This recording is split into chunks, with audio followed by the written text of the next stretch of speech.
Nahajamo se pri bivšem Vidicovem domu, kjer je razgled na spodnji Vrstnik in na vas Ravne, od kjer so leta 1944, 11. aprila, nemške sile se pritihotapljal v vas Žirovnico in pozneje po Brežini na Vrstnik. Na Vrstniku so takrat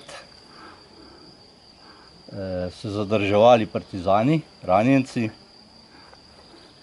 in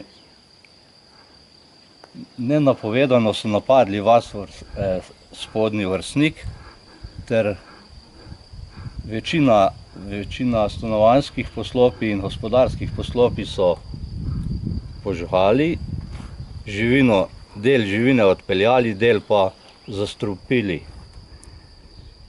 In del partizanov, ki se je umikalo proti cerkvi, večina teh partizanov je padla. Del, ki se je pa umaknil v grafo Sovra, pa so se uspešno umaknili. In še nekaj let nazaj, do leta 1991, je bil 11. april krajevni praznik.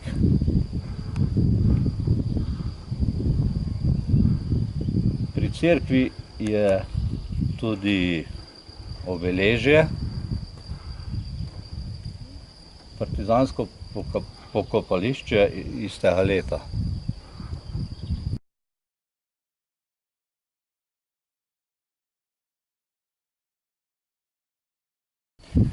Nahajamo se pri cerkvi Svetega Tomaža nad spodnjim Vrstnikom in sicer tu stoji spominsko obeležje, posvečeno je padlim borcem, ki so padli v dneh od 11. do 15. aprila 1944, ko so Nemci iz Raven preko Žirovnice napadli spodnji Vrstnik.